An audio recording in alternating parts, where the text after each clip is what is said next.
একটার পর একটা ক্যাম্পাসে লাশ ফেলে দেওয়া হচ্ছে, সেইটার প্রতিবাদে আমাদের দাঁড়াইতে হবে। আমাদের বীর আবু সাইদের মতো বুক ছিঁড়ে দিয়ে দাঁড়াতে হবে। গুলি মারলে আমার গায়ে মার, আমার ছাত্র সন্তানদের গায়ে যেন একটা গুলি না হয়। আমি শিক্ষক হিসেবে বলছি, আমি রাজনৈতিক কর্মী হিসেবে বলছি, আমি এই দেশের সন্তান হিসেবে বলছি, আমি মুক্তিযোদ্ধা পরিবারের সন্তান হিসেবে বলছি, এখন সময় ছাত্রদের সাথে দাঁড়াবা।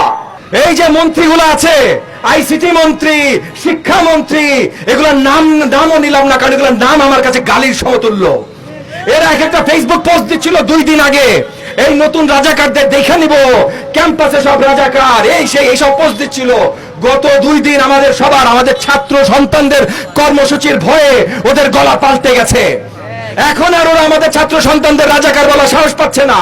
এখন ওরা কি বলছে?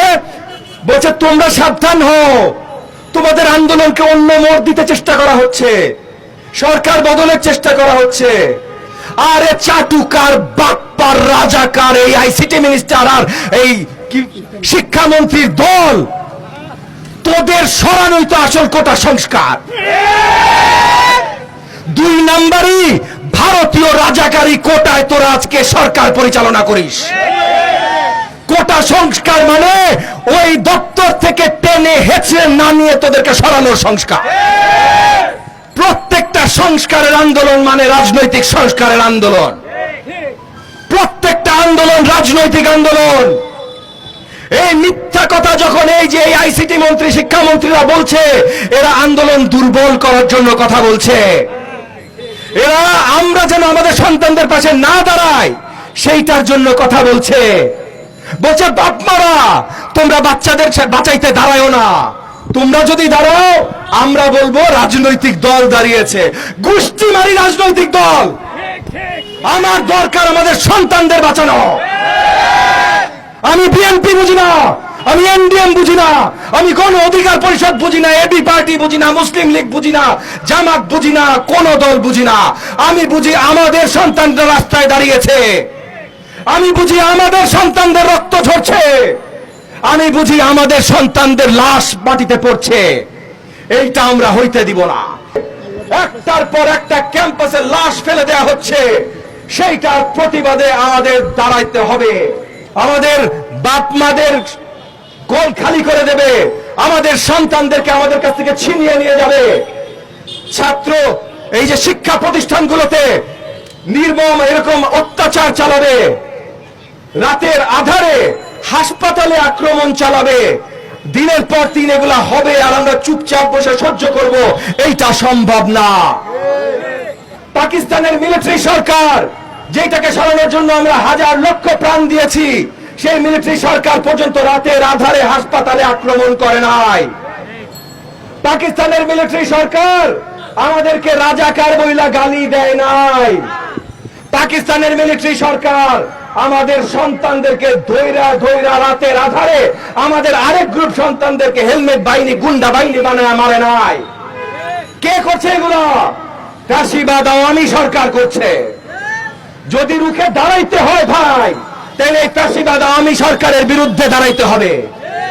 আজকে দেয়ালে পিঠ থেকে গেছে।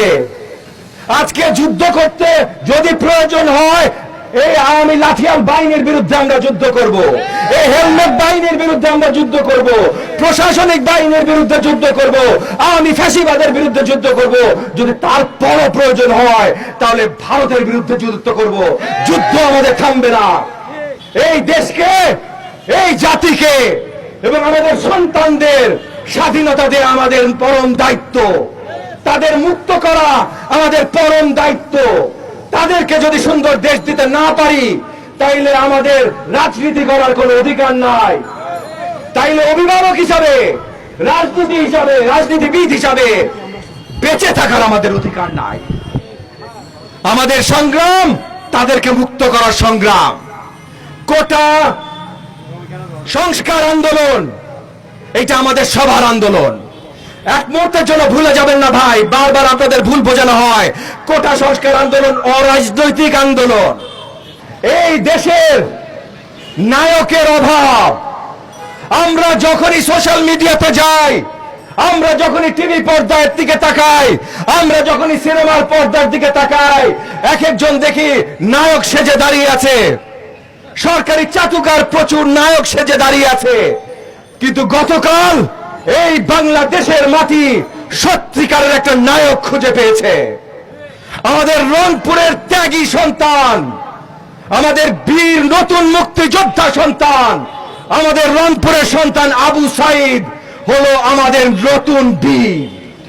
আজকের মুক্তিযোদ্ধা, আজকের নতুন দেশের স্বাধীনতার যুদ্ধে সঠিক বীর শহীদ আমাদের আবু সাইদ। আজকে আমরা যারা দাঁড়িয়েছি, আবু সাইদ সহ যতজন 8 থেকে 10 জন নিহত হয়েছেন গত 3 দিনে, আমাদের এই নিহত ভাই ও বোনদের জন্য আমরা দাঁড়িয়েছি। তাদের খুনের মাসুল এই সরকারকে দিতে হবে। এত সহজ না। রাজনৈতিক অঙ্গনে যারা আছেন, যারা এখনো দাঁড়ান নাই ভাই, এগেন আমরা অনেককে দেখি সোশ্যাল মিডিয়াতে, আমরা অনেককে দেখি টক শোতে। নিশ্চয়ই টক শোতে আপনাদের আওয়াজের প্রয়োজন আছে, নিশ্চয়ই সোশ্যাল মিডিয়াতে আপনাদের আওয়াজের প্রয়োজন আছে, কিন্তু আজকে রাজপথে আপনাদের প্রয়োজন আছে। শুধু সোশ্যাল মিডিয়ার টক শোতে থাকেন না ভাই। এই যে আজকে যেমন এমডিএম, এবি পার্টি, গণ অধিকার পরিষদ, মুসলিম লীগ আর অনেক পার্টি আমরা রাস্তায় নেমেছি।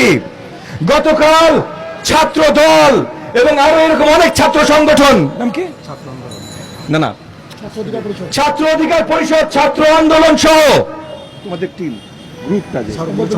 সর্বদলীয় ছাত্র ঐক্য যেমন একসাথে মাঠে নেমে গেছে, আমরা দেখতে চাই প্রত্যেকটি রাজনৈতিক দল একইভাবে মাঠে নামে। আপনারা ভুলে যাবেন না, এইটা কিন্তু আসলে আমরা সত্যিকারের সংগ্রামে নেমেছি এবং এইবারের সংগ্রাম অন্য কোন সংগ্রামের থেকে কম না ভাই। এবং এইবারের সংগ্রাম ইতিমধ্যে রক্ত ঝরানো শুরু হয়ে গেছে। 8 থেকে 10টা আমাদের নিরীহ ছাত্র, আমাদের নিরীহ সন্তানের রক্তে অলরেডি এই দেশের মাটি রঞ্জিত হয়েছে। এইটা বৃথা যেতে দেয়া যাবে না। এখন সময় ছাত্র তরুণদের পাশে দাঁড়াবার, এখন সময় আমাদের সবার আবু সাইদের মতো এই গুন্ডা বাহিনী, হেলমেট বাহিনীর সামনে তাদেরকে রুখে দেওয়ার জন্য দাঁড়াবার। এই ফ্যাসিবাদ সরকারকে ক্ষমতায় বসে থাকতে দিতে আমরা পারি না। প্রত্যেকটা জায়গায় ছাত্রদের সাথে দাঁড়াইতে হবে। এই যে কালো ব্যানার নিয়ে আমরা রাস্তায় নেমেছি, কালো পতাকা নিয়ে আমরা মিছিল করব, আমরা কালো ফিতা মাথায় বেঁধেছি, আমরা নেমেছি আমাদের সন্তানদের বাঁচিয়ে, আমাদের সন্তানদের মুক্তি দান করেই আমরা রাস্তা থেকে উঠবো। এছাড়া আমাদের আন্দোলন বন্ধ হবে না।